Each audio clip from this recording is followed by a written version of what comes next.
चलिए आज हम लोग एविडेंस एक्ट के साथ डील करेंगे, ठीक है। तो आज हम लोग सीखेंगे यही कि एविडेंस एक्ट को कैसे प्रैक्टिकल अप्रोच में पढ़ा जाना चाहिए, ठीक है ना। एक तो होता है कि हम लोग डिफिनीशन क्लॉज से स्टार्ट करते वैसे पढ़ते हैं, लेकिन वैसे पढ़ने के एग्जामिनेशन की जरूरत नहीं है, हम लोग को प्रैक्टिकल अप्रोच में पढ़ना है। और जब आप प्रैक्टिकल अप्रोच में सीखने का प्रयास करेंगे तभी प्रोविजन और सेक्शन आपको याद रहेगा। जैसा कि आप जानते हैं कि पीटी में हम लोग को सेक्शन नंबर पूछता है कि किस सेक्शन में क्या लिखा गया, क्या दिया गया। तो ये सब ध्यान रखने के लिए फिर मेंस में भी आपको सेक्शन याद रहना चाहिए, कोरिलेटिव प्रोविजन है वो याद रहना चाहिए, ठीक है। उसके लिए आपको प्रैक्टिकल अप्रोच में सीखना पड़ेगा। तो एक एग्जाम्पल से हम लोग प्रैक्टिकल अप्रोच डेवलप करने का प्रयास करेंगे, ठीक है। तो देखिए एक एग्जाम्पल, सिंपल से एक एग्जाम्पल लेते हैं। ए एलिजेज दैट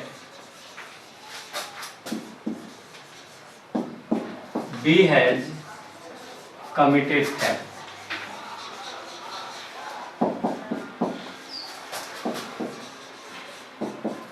देखिए एक सिंपल एग्जांपल हम लोग ले लिए। इसमें ए क्या करता है, बी पे एक एलिगेशन लगाता है कि उसने क्या किया है, थेफ्ट कमिट किया है, ठीक है। तो अब क्वेश्चन अराइज होता है कि इसके लिए क्या लाना पड़ेगा, एविडेंस के रूप में ए को क्या लाना पड़ेगा और क्यों एविडेंस लाने की जरूरत पड़ेगा ये भी समझते हैं। देखिए हम लोग का जो लॉ है वो क्या है, प्रोसीजर एस्टेब्लिश बाय लॉ है। और आप जानते हैं प्रोसीजर एस्टेब्लिश बाय लॉ में क्या होगा कि आपको, आप किसी को अगर कोई एलिगेशन लगाते हैं तो सर्वप्रथम आपको क्या करना पड़ेगा, प्रूव करना पड़ेगा। आप जब तक प्रूव नहीं कर देते हैं तब तक उसको आप हम लेवल नहीं कर सकते हैं, ठीक है। तो आप इसको, इसके अगेंस्ट एलिगेशन प्रूव करने के लिए आपको क्या क्या एविडेंस देना पड़ेगा। क्या आप कुछ भी एविडेंस के रूप में लेकर के आ जाएंगे या कुछ ऐसा सर्टेन लॉ में बना या फिक्स कर दिया गया कि ये सर्टेन चीज आप एविडेंस के रूप में ला सकते हैं। तो क्या होगा कि हमारे लॉ में फिक्स किया गया है कि आप कुछ सर्टेन चीज को एज एविडेंस प्रोड्यूस कर सकते हैं कोर्ट को, किसी भी चीज को आप एज एविडेंस लेकर के नहीं आ सकते हैं। तो कौन सा सेक्शन बताता है कि आप एविडेंस के रूप में क्या लेकर के आएंगे इस एलिगेशन को प्रूव करने के लिए। तो कौन सा सेक्शन बताता है, सेक्शन 5 ऑफ एविडेंस एक्ट। अब इतना तो आपको क्लियर हो गया कि हमें एविडेंस के रूप में क्या लेकर के आना है, ये हमको कौन सा सेक्शन बताता है, सेक्शन 5 बताता है। अब हम लोग जान लेंगे कि सेक्शन 5 क्या आपको लाने के लिए कहता है, क्या एज एविडेंस आप लेकर के आएंगे। तो सेक्शन 5 कहता है कि कोई भी आदमी दो चीज एज एविडेंस के रूप में ला सकता है। क्या, एक तो फैक्ट एंड इशू से रिलेटेड और दूसरा रेलिवेंट फैक्ट।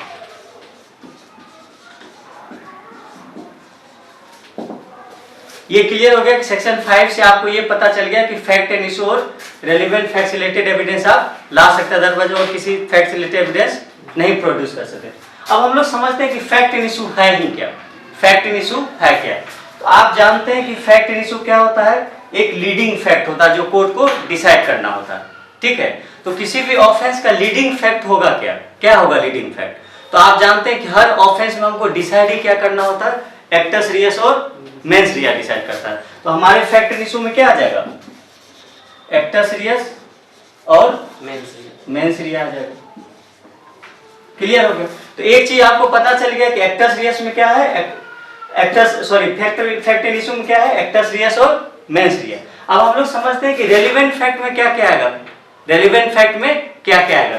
तो देखिए रेलिवेंट फैक्ट में कहा गया कि हर वो लॉजिकल फैक्ट आप लेकर के एज ए रेलिवेंट फैक्ट आ सकते हैं जो 6 से लेकर के 55 के बीच में फॉल करता हो।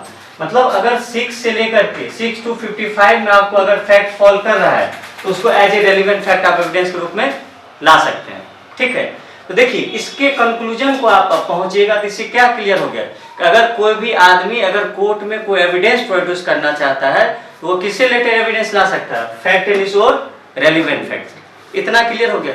देखिए यहीं पर एक क्वेश्चन अराइज होता है कि क्या इररेलेवेंट फैक्ट से रिलेटेड आप एविडेंस प्रोड्यूस कर सकते हैं कोर्ट में, इररेलेवेंट फैक्ट से रिलेटेड एविडेंस कोर्ट में प्रोड्यूस कर सकते हैं। अभी तो आप क्या पढ़े कि कोई भी आदमी अगर एविडेंस लाना चाहता है कोर्ट में तो वो किससे रिलेटेड एविडेंस ला सकता है, या तो फैक्ट एंड इशू से रिलेटेड एविडेंस हो या रेलिवेंट फैक्ट से। क्या इररेलेवेंट फैक्ट से रिलेटेड एविडेंस ला सकता है, एक क्वेश्चन हम लोग फ्रेम करते हैं।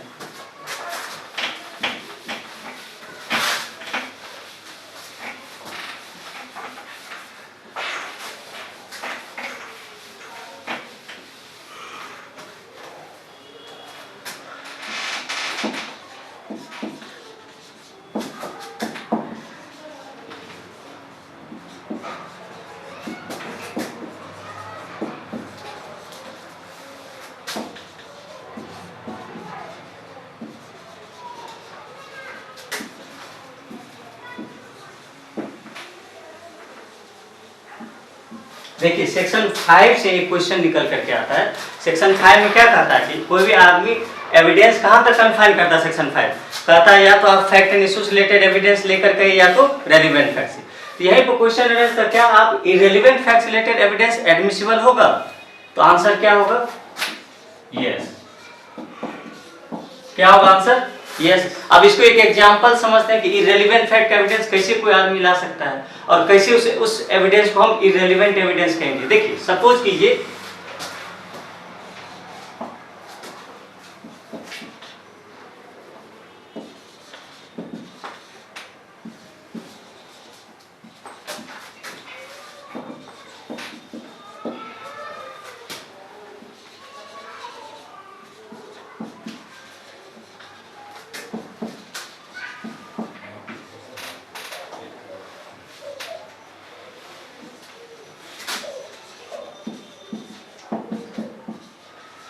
देखिए एक हम एग्जांपल ले लिए कि ए क्या करता है कि बी के अगेंस्ट केस लाता है, ठीक है, और उस केस को प्रूव करने के लिए एक विटनेस किसको लाता है, सी को लाता है। क्लियर हो गया, इतना बात क्लियर है। अब देखिए ये जो बी है जिसके अगेंस्ट ए केस ले करके आया है, ये क्या करता है, इसके क्रेडिट का एविडेंस लाता है, मतलब इसके इस आदमी के क्रेडिबिलिटी पर क्या लाता है, एक एविडेंस लेकर आता है कि इसका क्रेडिट, सी का क्रेडिट जो है वो ठीक नहीं है। अब देखिए इस केस में सी का जो कैरेक्टर है या उसका क्रेडिट वो तो ना तो फैक्ट एंड इशू ना तो रेलिवेंट फैक्ट है, तो इसका एविडेंस कैसे ला सकते हैं, जबकि सेक्शन 5 क्या कहता है। समझिए एक बात को, देखिए पहले तो इस एग्जांपल को समझिए। क्या कर रहा है एग्जांपल, एक सिचुएशन क्या कर रहा है कि ए जो है वो बी के अगेंस्ट क्या लेकर कर रहा है, एक केस इंपोज कर रहा है, और उस केस को प्रूव करने के लिए वो क्या ला रहा है, सी को एज ए विटनेस लेकर के आ रहा है। अब बी क्या कर रहा है, जो डिफेंडेंट है वो सी के अगेंस्ट सी के क्रेडिबिलिटी पर क्वेश्चन अराइज करता है और उसके सपोज कि उसके कैरेक्टर्स रिलेटेड क्या करता है, एक एविडेंस लेकर के आता है। तो इस केस में विटनेस का कैरेक्टर तो कोई ना तो फैक्ट एंड इशू ना तो रेलिवेंट फैक्ट है, तो जहां पर कोई भी चीज ना तो फैक्ट एंड इशू ना ही रेलिवेंट फैक्ट, वो क्या हो गया, इरेलीवेंट फैक्ट हो गया। क्या हो जाएगा, इरेलीवेंट फैक्ट। अब क्वेश्चन यही क्वेश्चन अरेंज हुआ कि क्या इरेलीवेंट फैक्ट से रिलेटेड बी को राइट होगा कि इसके क्रेडिबिलिटी से रिलेटेड एविडेंस ला, तो उसका राइट होगा। और यही हम लोग पढ़ेंगे कि कहां पर उसको राइट है, कहां पर बी को राइट है कि सी के क्रेडिट को इंपीच करने के लिए एविडेंस ला सकता है। तो जब आप सेक्शन 155 एविडेंस एक्ट पढ़ेंगे, जब आप सेक्शन 155 ऑफ एविडेंस एक्ट पढ़ेंगे तो ये क्या बताता है, ये सेक्शन 155 एविडेंस एक्ट कहता है कि कोई भी डिफेंडेंट जो है किसी विटनेस के क्रेडिट को इंपीच करने के लिए आप क्या ला सकते हैं, एविडेंस ला सकते हैं। इट मींस यहां से क्या क्लियर हो गया कि कोई भी आदमी fact and issue relevant fact के अलावा इरेलीवेंट फैक्ट का एविडेंस दे सकता है। अब देखिए एक बात और यहाँ पर एक क्वेश्चन और अराइज होता है कि क्या अब हम ये कह सकते हैं कि सेक्शन 155 का जो प्रोविजन है वो सेक्शन 5 के प्रोविजन का कॉन्ट्राडिक्शन बात करता है। क्या हम ऐसा कह सकते हैं कि उसके कॉन्ट्राडिक्शन बात करता है? हम ऐसा नहीं कह सकते। क्यों नहीं कह सकते समझिए। ये जो सेक्शन 5 का प्रोविजन है वो क्या है, एक जनरल प्रोविजन है। नोट भी करते रहिएगा, सेक्शन 5 क्या है, एक जनरल प्रोविजन है, ठीक है। और ये जो सेक्शन 155 एविडेंस ये क्या है, स्पेशल प्रोविजन। और आप जानते हैं स्पेशल प्रोविजन हमेशा किसको प्रिवेल करेगा, किस पर, जनरल प्रोविजन पर। क्लियर हो गया। चूंकि ये स्पेशल प्रोविजन है इसीलिए जनरल प्रोविजन को क्या करेगा, प्रिवेल करेगा। इट मींस हम ये नहीं कहेंगे कि कॉन्ट्राडिक्शन बात कर रहा है, ये जनरल प्रोविजन पे क्या होगा, स्पेशल प्रोविजन प्रिवेल करेगा। चलिए आई थिंक यहां तक क्लियर होगा, तो हम लोग आगे बढ़ेंगे। नोट कर लीजिए।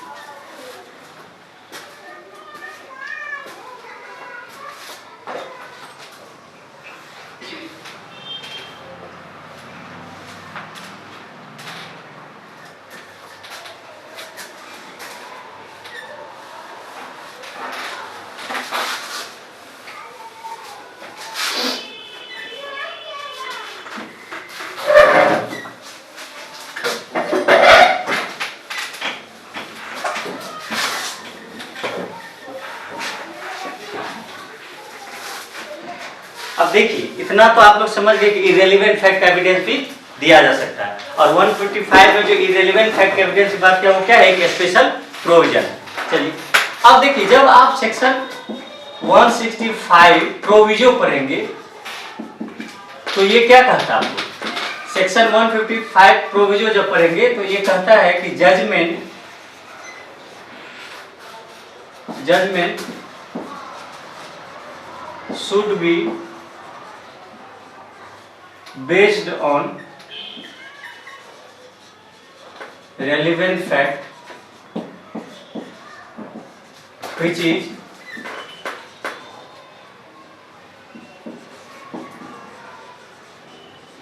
duly proved।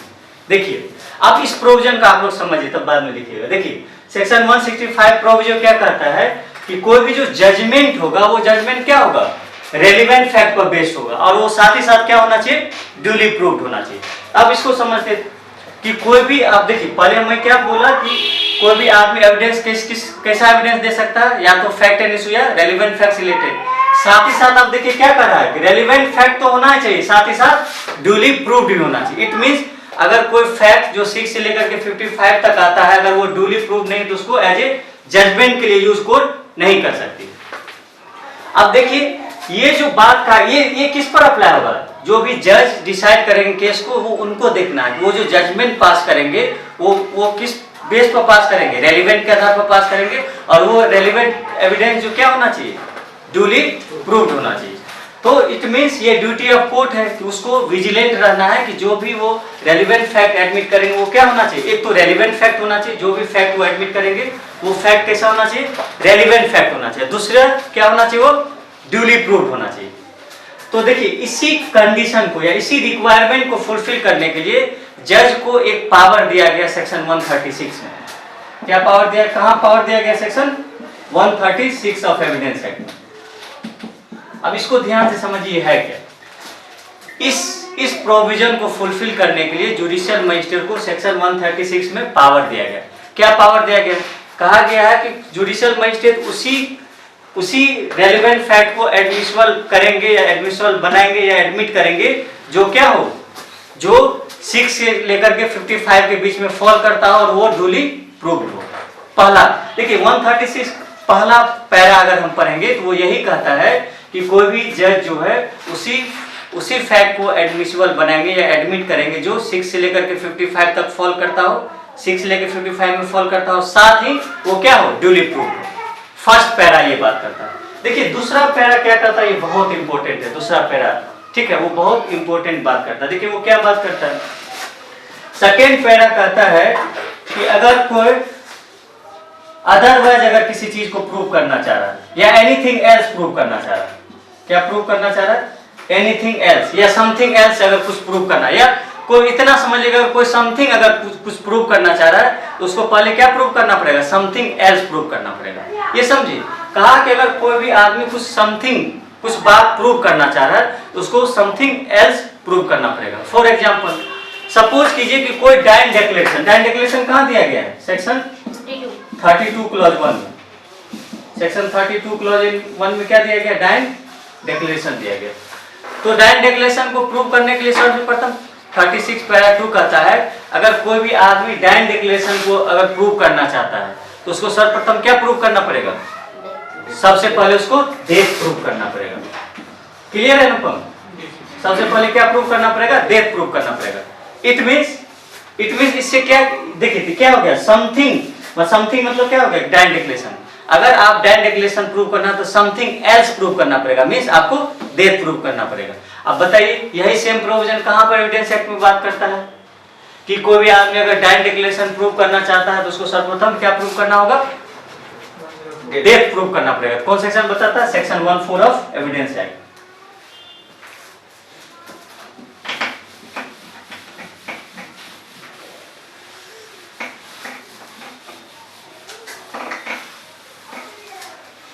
कौन सा सेक्शन बात करता है, सेक्शन 104 ऑफ एविडेंस एक्ट। ये भी क्या कहता है कि अगर कोई भी आदमी डाइन डिक्लेरेशन को प्रूव करना चाहता है तो उसको सर्वप्रथम क्या प्रूव करना पड़ेगा, डेथ को प्रूव करना पड़ेगा। क्लियर हो गया इतना बात। चलिए तो हम लोग क्या समझ लिए कि कोई भी पर्सन क्या एविडेंस के रूप में प्रोड्यूस कर सकता है, ठीक है, तो क्या कर सकता है, fact and issue, relevant fact, ये सेक्शन 5 आपको बताया। उसके बाद हम लोग पढ़े कि इररेलेवेंट फैक्ट का भी एविडेंस दिया जा सकता है। क्लियर हो गया। उसके बाद का हम क्या पढ़े कि 165 प्रोविजन क्या कहता है कि आपका जो जजमेंट होगा वो जजमेंट क्या होना चाहिए, रेलेवेंट फैक्ट पर वो ड्यूली प्रूव्ड होना चाहिए। क्लियर है, प्रूव्ड होना चाहिए। उसके बाद उसी चीज को, उसी कंडीशन, उसी रिक्वायरमेंट को फुलफिल करने के लिए सेक्शन 136 में जजेस को पावर दिया गया है कि वो कंट्रोल करेंगे, ठीक है, कि रेलेवेंट फैक्ट जो होगा उसी लेकर वो 6 से लेकर 55 तक फॉल करना चाहिए, ड्यूली प्रूव्ड होना चाहिए। अब एक बात हम लोग ये बात करते हैं, हम लोग जब सेक्शन 165 प्रोविजो पढ़ रहे थे वहां हम लोग दो बात पढ़े, एक तो रेलेवेंट फैक्ट पर बेस्ड होना चाहिए, दूसरा ड्यूली प्रूव्ड होना चाहिए। अब देखिए एक क्वेश्चन रह जाता क्या, केवल जो ड्यूली प्रूव्ड फैक्ट होगा कोर्ट उसी को एडमिट कर सकती है? कुछ ऐसा फैक्ट है जो ड्यूली प्रूव नहीं लेकिन उसको कोर्ट एडमिट करेगी, तो ऐसा फैक्ट है। अब हम लोग किस पार्ट पर बात कर रहे हैं, वो जो 165 प्रोविजन में जो लिखवाया था दूसरा पार्ट जो ड्यूली प्रूफ, उसी पर बात कर रहे हैं, ठीक है, ड्यूली प्रूफ पर। अब देखिए सेक्शन 50 से लेकर के 56 से 58 क्या बात करता है कि कुछ ऐसे फैक्ट है जिसको क्या माना जाएगा, प्रूव्ड माना जाएगा। जैसे क्या हो गया, जैसे आप सेक्शन 56 पढ़ेंगे तो क्या कहा गया, जुडिशियल नोटिसेबल फैक्ट के लिए जो है उसको प्रूव करने की जरूरत नहीं होगी। सेक्शन 56 क्या कहता है कि जुडिशियल नोटिसेबल फैक्ट को प्रूव करने की जरूरत नहीं होगी। चलिए 57 क्या कहा, जुडिशियल नोटिस, जिस पर कोर्ट जुडिशियल नोटिस लेके उसको प्रूव करने की जरूरत नहीं होगी। और सेक्शन 58 क्या बात करता है, सेक्शन 58 कहता है कि अगर कोई पार्टी किसी फैक्ट को एडमिट कर लेती है उस फैक्ट को प्रूव करने की जरूरत नहीं होगी। इतना बात क्लियर हो गया।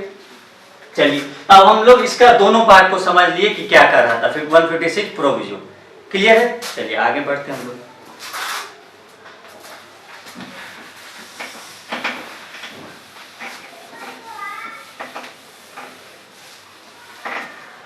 अब हम लोग समझते हैं कि रेलिवेंट फैक्ट क्या क्या है। 6 से लेकर के 55 तक जो रेलिवेंट फैक्ट है वो क्या कहता है, ठीक है, आइए उसको समझते हैं।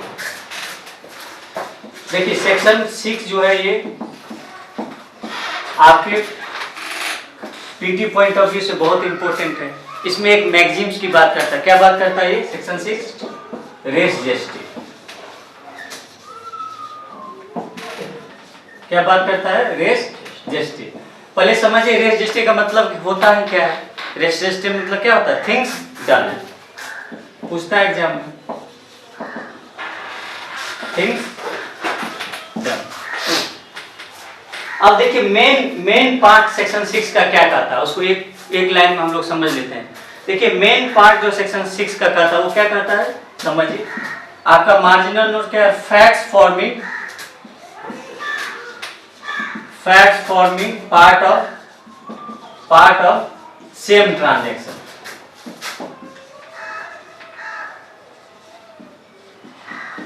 क्या बात कर, देखिए सेक्शन 6 जो है दो तरीके सेक्शन 6, एक तो सेक्शन 6 रिलेटेड मैगजीम से, उसको हम लोग समझिए मैक्सिम क्या है, रेस जस्टिस का मतलब क्या होता है, थिंग्स डन, ठीक है। और सेक्शन 6 का जब मार्जिनल नोट्स देखेंगे तो क्या कहता है, facts forming part of same transaction. इसको एक एग्जांपल से समझते हैं।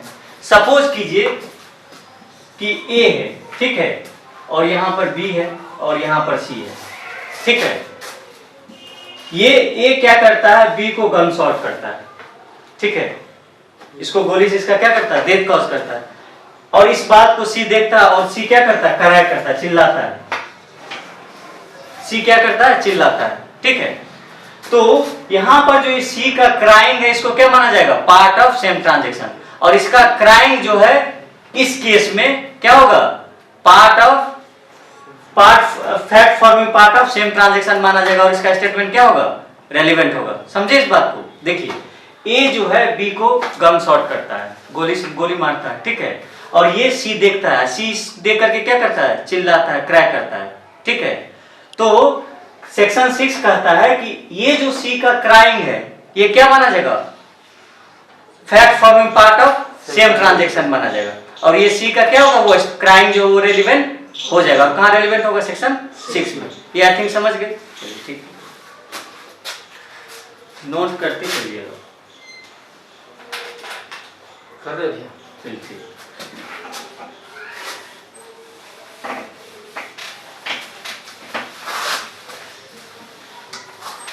चलिए अब समझते हैं कि सेक्शन 7 क्या बात करता है, ठीक है।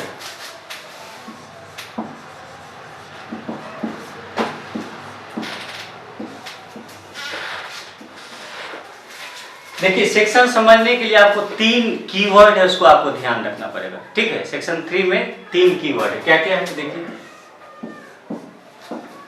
ओकेजन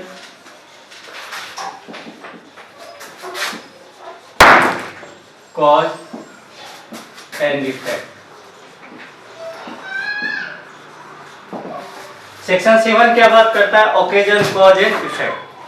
ठीक है, तो ये 3 बात हम लोग को ध्यान रखना सेक्शन 7 से रिलेटेड। आपके पीटी में इसी 3 में से क्या करेगा, कोई एक वर्ड को हटा लेगा और 2 वर्ड रखेगा, कहेगा इसमें से कौन नहीं है, या क्या होगा कि 3 अदर वर्ड देगा और एक इसमें से वर्ड रखेगा, कहेगा सेक्शन 7 से रिलेटेड कौन सा इसमें वर्ड है। ठीक है, तो आपको ये ध्यान रखना है कि सेक्शन 7 क्या बात करता है?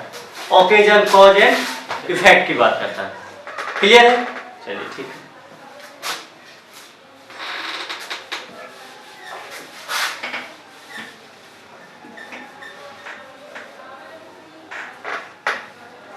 अब देखिए हम लोग देखेंगे सेक्शन 8 क्या बात करता है। तो सेक्शन 8 क्या बात करता है? मोटिव की बात करता है, प्रिपरेशन की बात करता है और प्रीवियस एंड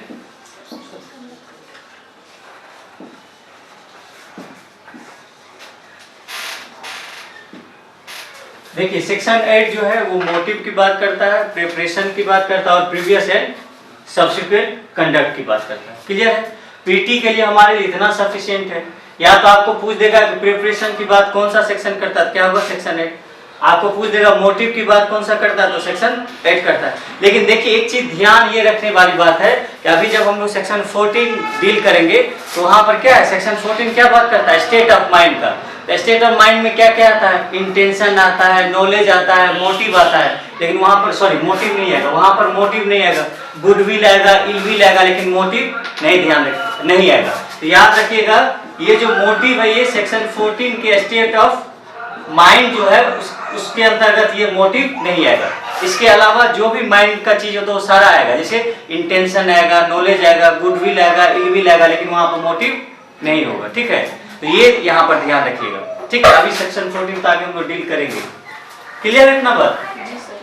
चलिए ठीक है।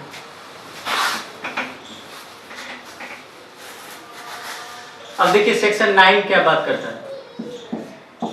सेक्शन 9 को हम लोग एक मैगजीन है उसी से याद रखेंगे। ठीक है, मैगजीन क्या है ये समझिए। सेक्शन 9 क्या बात करता है? आइडेंटिफिकेशन ऑफ परेड की बात करता है। आइडेंटिफिकेशन ऑफ, ठीक है, क्या बात करता है? Identification of parade. तो आपसे एग्जाम में पूछेगा कि कौन सा सेक्शन आइडेंटिफिकेशन ऑफ परेड की बात करता है, तो कौन सा सेक्शन बात करता है? सेक्शन 9। चलिए ठीक है। अब देखिए एक क्वेश्चन और पूछता है कि आइडेंटिफिकेशन ऑफ परेड कौन कौन कंडक्ट करा सकता है? किसको किसको पावर है कि आइडेंटिफिकेशन ऑफ कंडक्ट जो है सॉरी आइडेंटिफिकेशन ऑफ परेड को कंडक्ट करवाए? 3 आदमी को पावर है। किसको किसको? एक तो जुडिशियल मजिस्ट्रेट कंडक्ट करा सकते हैं, पुलिस ऑफिसर भी कंडक्ट करा सकते हैं और एनी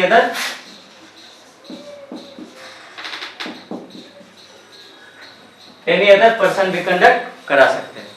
क्लियर हो गया? तो ये आपके एग्जाम में पूछा जाएगा कि आइडेंटिफिकेशन ऑफ परेड को कौन कौन कंडक्ट करवा सकते हैं। तो 3 लोग, judicial magistrate, police officer, any other person. ठीक है, ये 3 बात हम लोग ध्यान रखेंगे, हमारा क्वेश्चन बन जाएगा। चलिए ठीक है।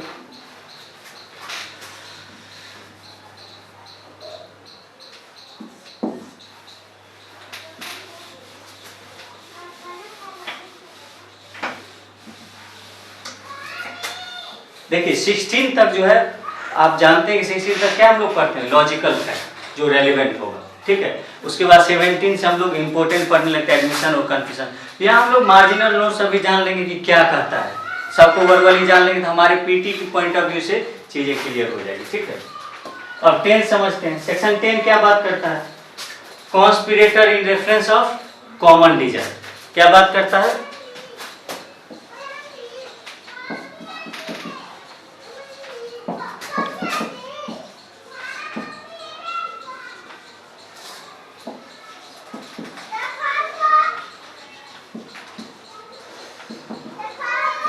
तो आपसे पूछेगा क्वेश्चन कि which section talk about conspirator in reference of common design.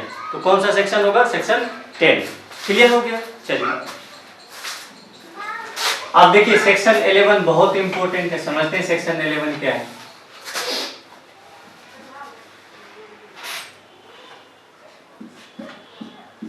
देखिए सेक्शन फिर 11 एक मैगजीन की बात करता है, क्या बात करता है? Plea of alibi, plea of alibi.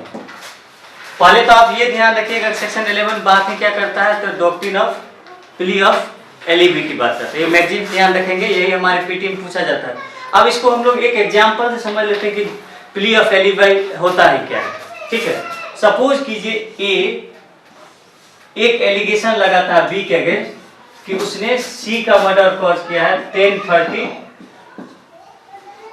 Near Patna है को। क्लियर है? देखिए क्या कर रहा है, ए जो है वो बी पर एलिगेशन लगाता है कि उसने सी का क्या किया है, डेथ कॉज किया है 10:30 पर नियर पटना है को, बी किया है। तो सपोज कीजिए कि बी अपने आप को एक एविडेंस के द्वारा प्रूव करता है कि वो 10:30 में कहाँ था, दिल्ली में था। तो क्या ये पॉसिबल, किसी भी प्रॉब्लम सिचुएशन में ये पॉसिबल हो सकता है कि एक ही आदमी दो प्लेस पर हो? नहीं हो सकता है। यही कॉन्सेप्ट को क्या बोलते हैं, प्ली ऑफ एलिबी। क्लियर हो गया ये पॉइंट? ठीक है, यहां तक क्लियर है। अब हम लोग सेक्शन 12 पढ़ते हैं।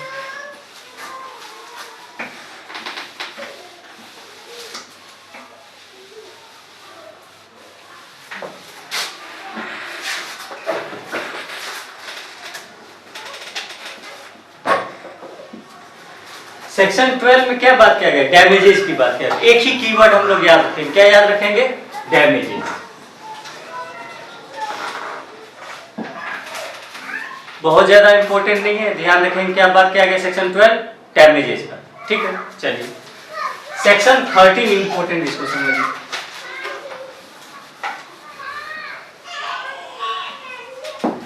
सेक्शन 13 क्या बात करता है, सेक्शन 13 राइट्स और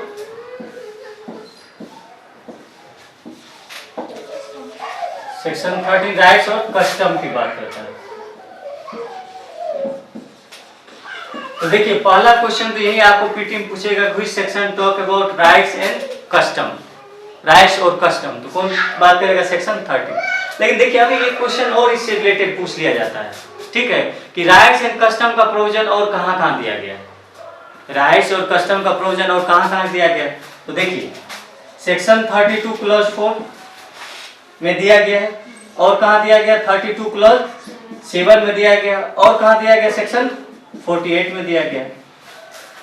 ठीक है, तो सेक्शन 13 के अलावा राइट्स और कस्टम की बात कहां-कहां किया गया है, 32 क्लॉज 4 में, 32 क्लॉज 7 में और सेक्शन 48 में किया गया। ये एग्जाम में पूछता है कि राइट्स एंड कस्टम की बात कहां-कहां किया गया है, तो 13 के अलावा 32 क्लॉज 4 में किया गया, 32 क्लॉज 7 में और सेक्शन 48 में। क्लियर है? चलिए आगे करते हैं हम लोग।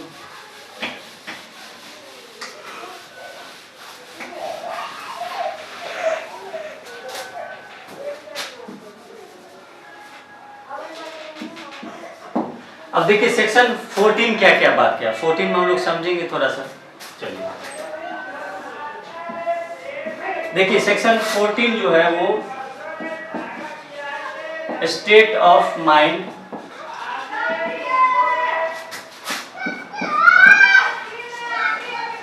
बॉडी एंड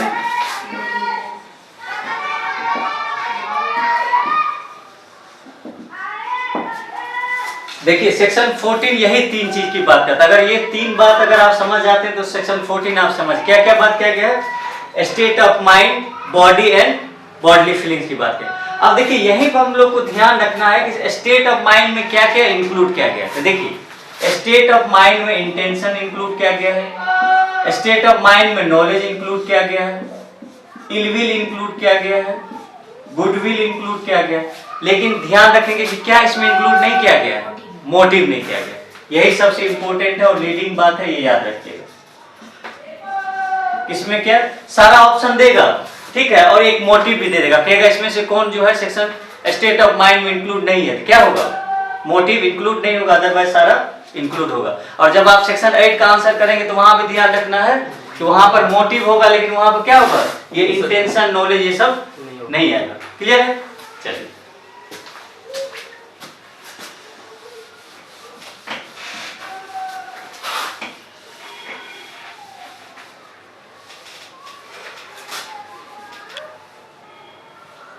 अब देखिए सेक्शन 15 में दो बात लीडिंग वर्ड है जिसको हमको याद रखना।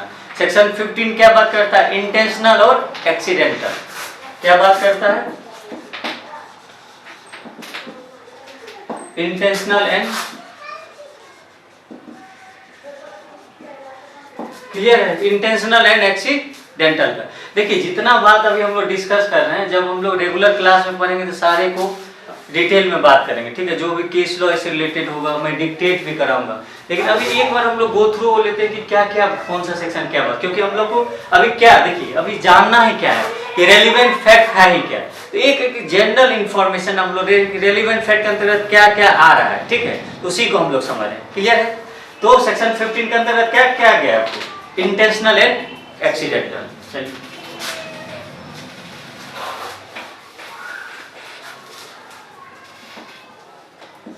अब देखिए सेक्शन 16 क्या बात करता है? आपको ध्यान होगा सेक्शन 16 क्या बात करता है? कोर्स ऑफ बिजनेस का। क्या बात करता है? Course of,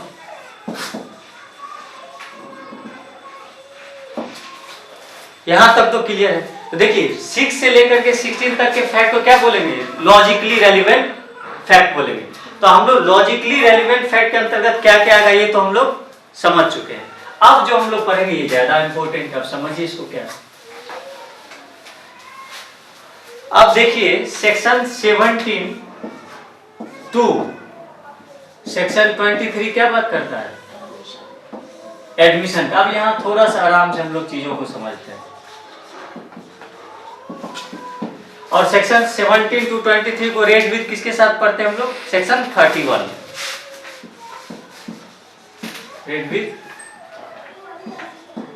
section 31। इसको लास्ट में हम लोग डील करेंगे सेक्शन 31 क्या है, मतलब एडमिशन कंप्लीट करने के बाद हम उसके साथ पढ़ेंगे 31 क्या है, ठीक है?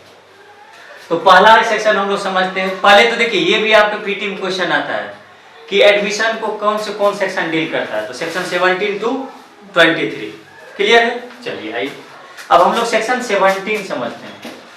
सेक्शन 17 क्या कहता है? सेक्शन 17 कहता है एडमिशन डिफाइंड। एडमिशन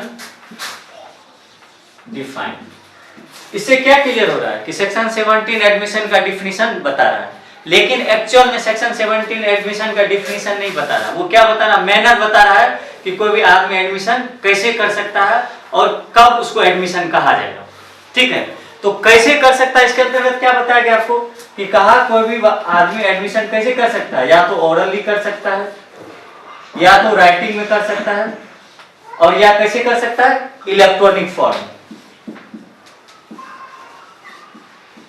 कैसे कर सकता है? Electronic form. अब देखिए इससे रिलेटेड एक क्वेश्चन आपको पूछा जाता है कि इलेक्ट्रॉनिक फॉर्म ये कब कब ऐड किया गया?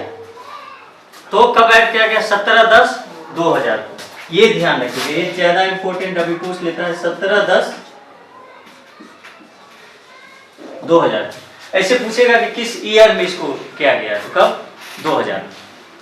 क्लियर है? यहां तक दिख रहा है?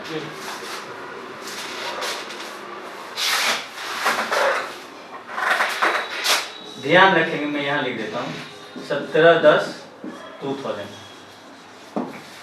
चलिए तो एक बात तो समझ गए हम लोग, एडमिशन या तो आप ओरली कर सकते हैं, या राइटिंग में कर सकते हैं, या इलेक्ट्रॉनिक फॉर्म में कर सकते हैं, ठीक है? लेकिन क्या कोई भी स्टेटमेंट एडमिशन कहलाएगा? कोई भी स्टेटमेंट जो आप देंगे वो एडमिशन हो जाएगा? नहीं। क्या कह रहा है कि वही स्टेटमेंट एडमिशन होगा जो इन्फरेंस सजेस्ट करे, किसको? फैक्ट एंड इशू और रेलिवेंट फैक्ट को। क्या कर रहा है समझिए, कर रहा है कि वही एडमिशन होगा, वही स्टेटमेंट एडमिशन होगा जो स्टेटमेंट क्या हो? एक इन्फरेंस सजेस्ट करता हो।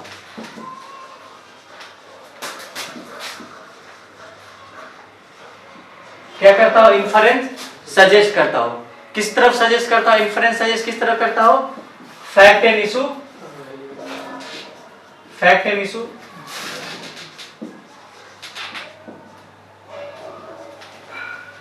इशू और रेलिवेंट फैक्ट। देखिए यहां हम क्या समझे कि कोई भी स्टेटमेंट तभी एडमिशन कहलाएगा जब वो इन्फरेंस सजेस्ट करता हो किस तरफ? फैक्ट एंड इशू और रेलिवेंट फैक्ट की तरफ। क्लियर है ये बात? क्लियर है? चलिए ठीक है, ओके।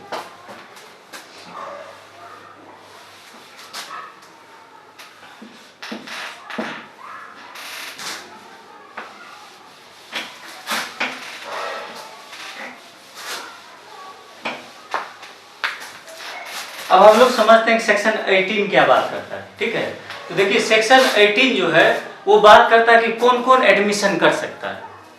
सेक्शन 17 में तो आप दो चीज समझे, एक कोई भी आदमी कैसे एडमिशन कर सकता है, तो ओरली कर सकता है, राइटिंग में कर सकता है या इलेक्ट्रॉनिक फॉर्म में कर सकता है। दूसरा कहा गया कि कोई भी स्टेटमेंट जो एडमिशन नहीं होगा, वो एडमिशन तभी कहलाएगा जब उसका स्टेटमेंट क्या हो, एक इन्फरेंस सजेस्ट करता हो फैक्ट इशू या रेलिवेंट फैक्टर। चलिए ठीक है, अब सेक्शन 18 में समझते हैं। सेक्शन 18 क्या कहता है कि कौन कौन एडमिशन कर सकता है, ठीक है। तो देखिए कौन कौन कर सकता है। पहली बात, कौन कर सकता है, जो सूट लड़ता है, तो क्या होगा, party to the suit, party to the. उसके बाद आप जानते हैं कि इसका क्या होगा कि कोई आदमी एजेंट को भी अपॉइंट कर सकता है, तो कौन कर सकता है, एजेंट कर सकता है। और कौन कर सकता है, इसका एलआर भी कर सकता है। और कौन कर सकता है, party interested in subject matter, party interested in subject matter, मतलब उस सब्जेक्ट मैटर से कोई इंटरेस्ट रखने वाला पार्टी भी कर सकता है। या वो आदमी भी कर सकता है जो क्या करता हो, उस प्रॉपर्टी या उस थिंग का क्या प्रीवियसली टाइटल होल्ड करता हो, ठीक है। तो previously derive the title, derive the title. Section 18 में और बातें हैं, लेकिन हम बेयर एक्ट तक अभी कन्फाइन है, तो इतने लोग क्या कर सकते हैं, एडमिशन कर सकते हैं। लेकिन देखिए सेक्शन 18 में लगभग 4 से 5 लोग करते हैं एडमिशन, ठीक है। अब हम लोग सेक्शन 19 समझते हैं, वो भी ज्यादा इंपॉर्टेंट है, समझिए। 18 तो समझ गए कौन कौन कर सकते हैं, पार्टी टू द सूट कर सकते हैं, एजेंट कर सकते हैं, एलआर कर सकते हैं, सब्जेक्ट मैटर में इंटरेस्टेड पर्सन कर सकते हैं, जो प्रीवियसली टाइटल को डिराइव कर रहे थे वो कर सकते हैं। चलिए ठीक है।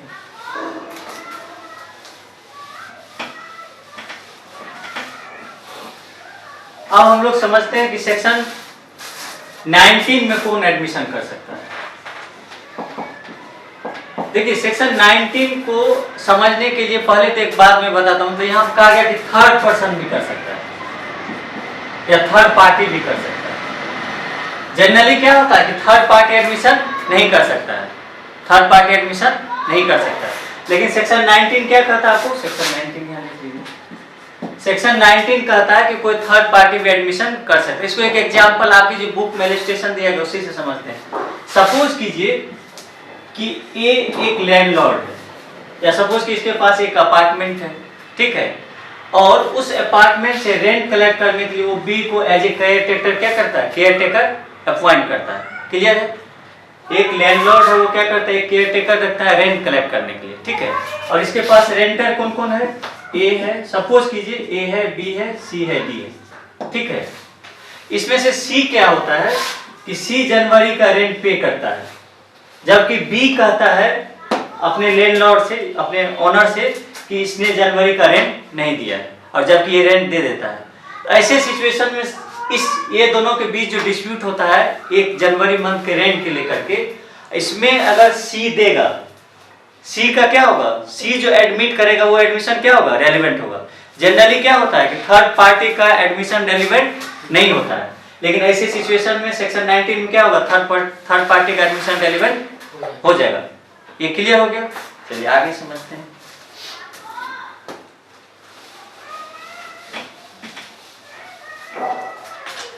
अब सेक्शन 20 समझते हैं। देखिए सेक्शन 20 को याद रखने के लिए एक वर्ड आप ले सकते हैं, रेफरी। क्या ले सकते हैं, रेफरी। फिर इसको एक एग्जांपल से समझते हैं, आपके जो इलस्ट्रेशन बुक में दिया गया उसी से इसको हम ध्यान रखेंगे। क्या है कि ए जो है इसके पास एक हॉर्स है, क्या है, एक हॉर्स है, और इसको किसको सेल कर रहा है, बी को कर रहा है, ठीक है। ए के पास एक हॉर्स है, उसको वो बी को सेल कर रहा है। बी पूछता है कि इस हॉर्स के क्वालिटी के बारे में बताइए, तो ये खुद ने बता करके किसको रेफर करता है, सी को रेफर करता है कि आपसे आप सी से पूछ लीजिए कि इसका क्या क्या क्वालिटी है, ठीक है। तो सपोज कि हॉर्स रिलेटेड 3 क्वालिटी बताते हैं। ये जो सी है ये horse related quality number 1 2 3 3 quality बताते हैं।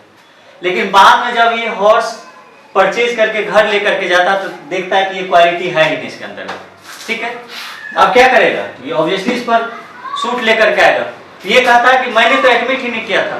तो यहाँ पर क्या होगा, यहाँ पर सेक्शन 20 क्या कहता है, आप इस एडमिशन माना जाएगा। आप अगर किसी को रेफर करते हैं तो उसके द्वारा कोई भी बात कहा गया, किसका एडमिशन माना जाएगा, माना जाएगा कि आपने एडमिट किया है। मतलब इससे आप डिनाय नहीं कर सकते।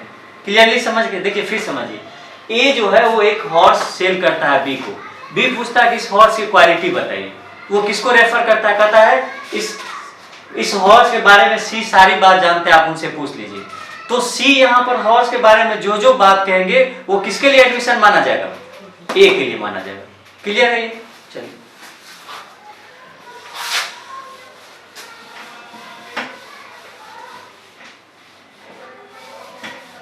अब सेक्शन 21 समझते हैं। सेक्शन 21 भी बहुत इंपॉर्टेंट है। सेक्शन 21 दो बात करता है, एक डॉक्ट्रिन की बात करता है, आप लोग को ध्यान होगा। ये क्या बात करता है, सेल्फ सर्विंग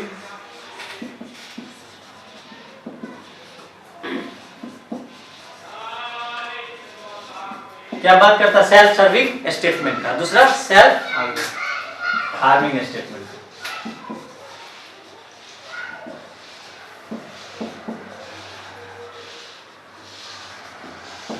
तो आप जानते हैं कभी भी सेल्फ सर्विंग स्टेटमेंट क्या होगा, रेलिवेंट नहीं होगा। कौन होगा, सेल्फ हार्मिंग होगा।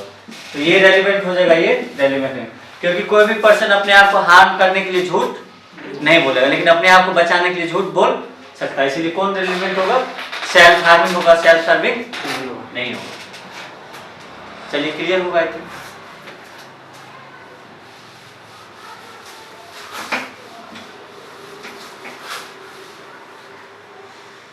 अब सेक्शन 21 समझते हैं, सॉरी सेक्शन 22। देखिए सेक्शन 22 भी बहुत इंपॉर्टेंट समझिए। सेक्शन 22 कहता है कि कंटेंट ऑफ डॉक्यूमेंट,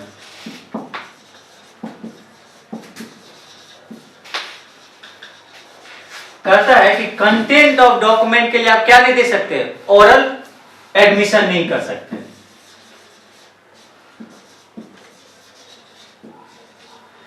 कह रहा है सेक्शन 22 समझिएगा। सेक्शन 22 क्या कहता है कि कंटेंट ऑफ डॉक्यूमेंट के लिए आप क्या कर सकते हैं, ओरल एडमिशन नहीं कर सकते हैं। एक और कौन सेक्शन इससे रिलेटेड है ये बताइए। ये तो एडमिशन की बात करता है, लेकिन कौन कहता है कि कंटेंट ऑफ डॉक्यूमेंट को जो है आप केवल और केवल प्राइमरी और सेकेंडरी एविडेंस से प्रूव कर सकते हैं, ओरल से नहीं। सेक्शन 61।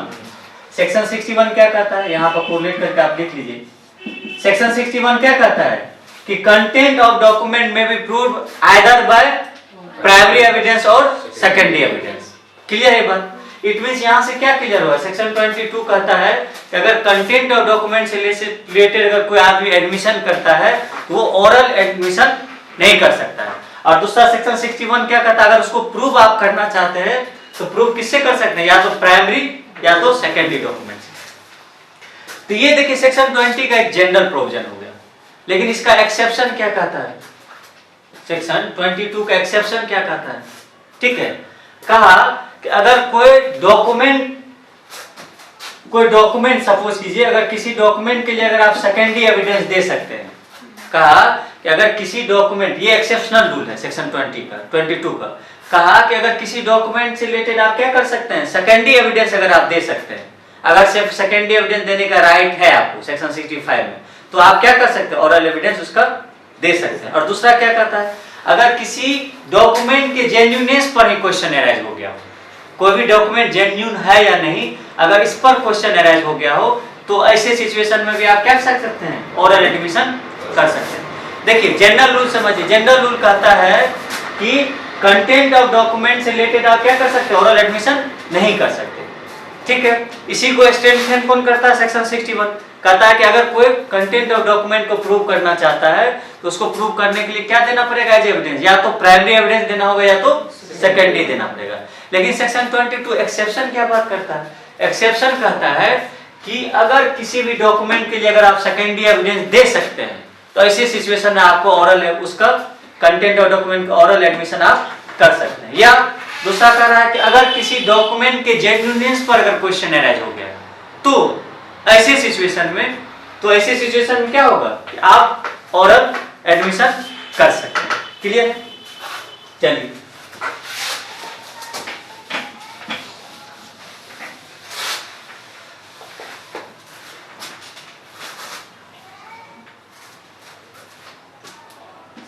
आप समझते हैं हम लोग सेक्शन 23। देखिए सेक्शन 23 में भी दो बात है, एक जनरल रूल है, एक्सेप्शनल रूल है। जनरल रूल क्या कहता है कि सिविल केसेस में आप क्या होगा, एडमिशन वैलिड नहीं होगा। जैसे एक बात बताते हैं, सपोज कीजिए जनरल रूल की बात करते हैं, दो पार्टी है सिविल केसेस में, वो एडमिट कर लेता है कि इस बात को हम लोग कोर्ट के सामने नहीं रखेंगे, ठीक है, तो उस बात को वो कोर्ट के सामने, उस एडमिशन को कोर्ट के सामने नहीं रखा जा सकता। या दूसरा बात क्या कहता है, अगर कोर्ट को फैक्ट एंड सर्कमस्टांसेस से ये इन्फर होता है, ये लगता है कि पार्टी इस एडमिशन को कोर्ट के सामने नहीं लाना चाहती थी या उस एग्रीड था कि इस चीज को नहीं लाया जाएगा, वैसा चीज अगर कोर्ट के सामने रखा जाता है तो उसको एक्सेप्ट 23 में वैसे एडमिशन को एक्सेप्ट नहीं किया जाएगा। दो बात समझे कि नहीं? देखिए मैं दो बात कर रहा सेक्शन 23 में, अगर पार्टी ऑलरेडी क्या है, एग्रीड है कि हम जो एडमिशन कर कुछ एक्सप्रेस एडमिशन कर रहा है, इस बात को हम कोर्ट के सामने नहीं लेके जाएंगे, तो उसको बाद में डिस्प्यूट होने पर कोर्ट के सामने अगर लाएंगे तो एडमिसिबल नहीं होगा। दूसरा कहा कि अगर कोर्ट को फैक्ट एंड सर्कमस्टांसेस ऐसा लगता है, ऐसा इन्फर होता है कि पार्टी इसको कोर्ट के सामने नहीं लाना चाहती थी, ठीक है, पहले एग्री थी कि इसको कोर्ट के सामने नहीं लाना, ऐसे सिचुएशन में अगर लाते हैं तो क्या होगा, एडमिसिबल नहीं होगा 23, ठीक है। अब देखिए इसका एक्सेप्शन है, एक्सेप्शन क्या है, देखिए 126 क्या है, प्रोफेशनल कम्युनिकेशन की बात करता है, जहां आपको एडवोकेट होती, आपका एक्सप्लेनेशन भी दिया गया, तो वहां पर देखिए एक चीज याद रखेंगे एक्सेप्शन में, सपोज कीजिए ऐसे अगर एडवोकेट को आप कोई सपोज की ऑफेंस कर दिए हैं आप, और आप आते हैं अपना प्लीडर अपॉइंट करते रखते हैं, उनसे अगर मान लीजिए कि आप बता देते हैं कि I have committed murder of B, तो ये क्या होगा, ये प्रिविलेज कम्युनिकेशन होगा, इसको एडवोकेट नहीं रख सकते हैं कोर्ट के सामने। लेकिन अगर कोई और ऑफेंस के लिए आप प्लान कर रहे हैं और उस चीज को एडमिट करते हैं किसके पास, एडवोकेट के पास, तो कहा गया सेक्शन एक्सप्लेनेशन क्या कहता है, ऐसे सिचुएशन में कंपेल, जो कंपेलिंग है उस पर अप्लाई नहीं होगा, मतलब उसके लिए आपको कंपेल किया जा सकता है उस एविडेंस को देने के लिए। क्लियर हो गया? अब क्या हो गया, सेक्शन 17 से लेकर के 23 तक क्लियर हो गया। अब देखिए क्वेश्चन अराइज होता है कि इस एडमिशन का क्या इंपैक्ट होगा, ठीक है, ये जो कोई एडमिट करते हैं इसका एविडेंसी वैल्यू क्या होगा, इसका 17 से लेकर 23 का एविडेंसी वैल्यू क्या होगा, तो ये एविडेंसी वैल्यू कौन बताता है, सेक्शन 31। और सेक्शन 31 क्या कहता है, सेक्शन 31 कहता है कि कोई भी अगर एडमिट करता है तो उस पर क्या अप्लाई होगा, एस्ट्रोपेल अप्लाई होगा। क्या अप्लाई होगा, एस्ट्रोपेल।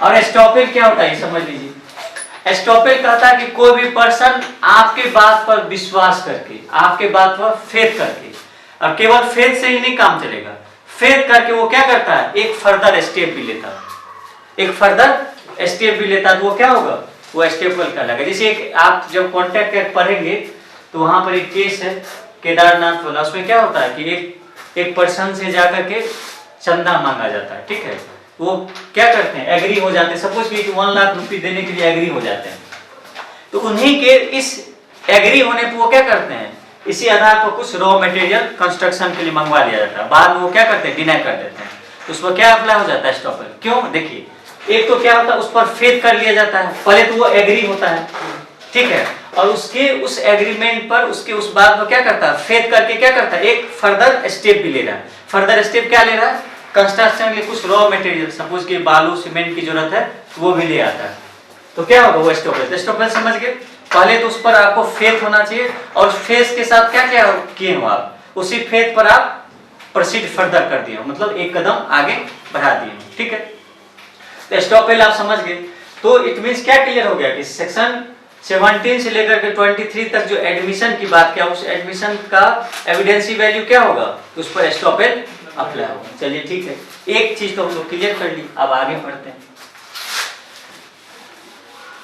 देखिए अब सेक्शन 24 to 30 क्या बात करता है, 23 हम लोग पढ़ लिए, सेक्शन 24 to 30 क्या बात करता है, या चलिए सेक्शन 24 से देखिए। अब इसके बाद क्या आगे बात क्या है, कन्फेशन की बात क्या गया, क्या बात क्या गया, कन्फेशन। समझते कन्फेशन।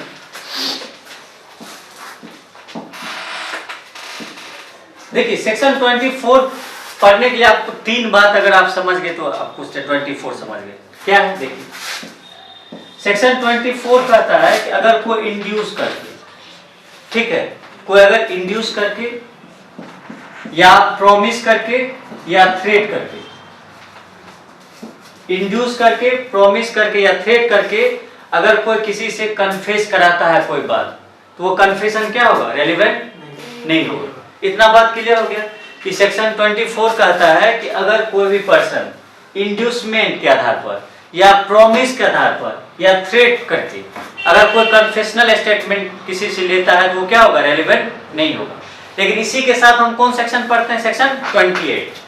सेक्शन 28 क्या कहता है, कहता है कि अगर कोई पर्सन ये प्रूव कर देता है कि कन्फेशनल स्टेटमेंट इंड्यूसमेंट से इन्फ्लुएंस नहीं है या प्रॉमिस के आधार पर नहीं लिया गया या थ्रेट पर नहीं लिया गया, तो ऐसे सिचुएशन में क्या हो जाएगा, वो एडमिशन रेलिवेंट हो जाएगा। ये क्लियर हो गया। चलिए ठीक है, आगे पढ़ते हैं। सेक्शन 25 बहुत इंपॉर्टेंट है, समझिए क्या कहता है। सेक्शन 25 क्या कहता है कि confession made to police officer will not be relevant. अगर पुलिस ऑफिसर को कन्फेशन किया जाता तो सेक्शन 25 क्या कहता है, वो कन्फेशन रेलिवेंट नहीं होगा। क्लियर है। अगर सेक्शन 25 क्या कहता है, अगर पुलिस ऑफिसर से अगर कन्फेशन किया जाता तो वो कन्फेशन क्या होगा, रेलिवेंट नहीं होगा।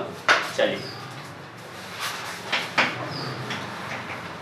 अब देखिए सेक्शन 26 थोड़ा सा ट्रिकी है, इसको समझना अच्छे से जोड़िए। देखिए कहता है कि अगर पुलिस कस्टडी में, ये बात याद रखिएगा, पुलिस कस्टडी में क्या है, पुलिस कस्टडी में, ठीक है, अगर कोई पर्सन पुलिस कस्टडी में immediate presence of magistrate,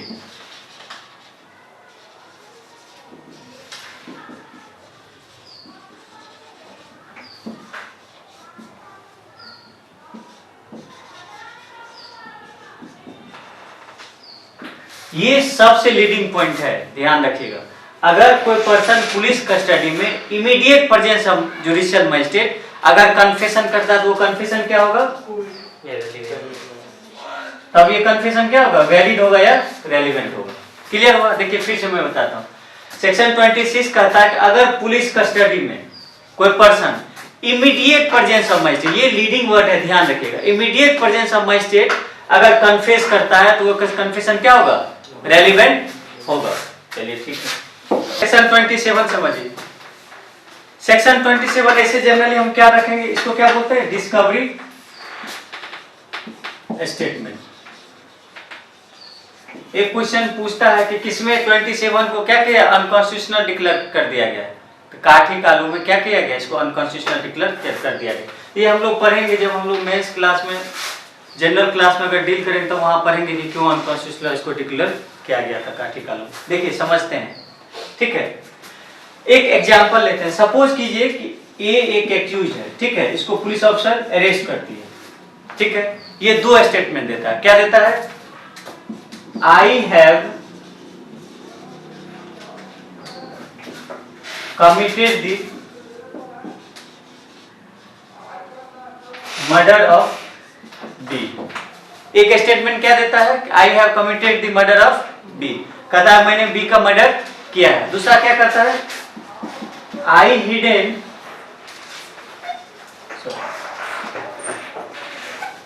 I have hidden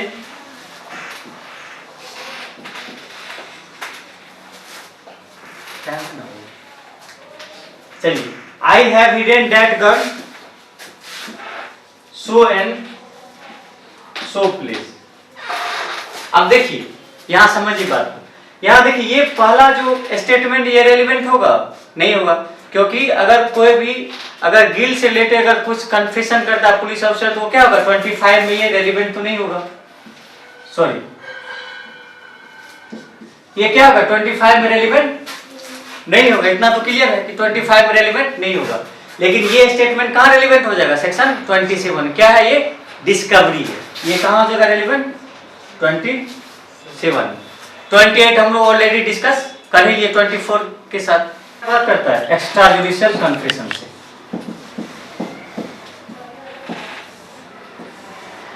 section 29 क्या बात करता है? Extra judicial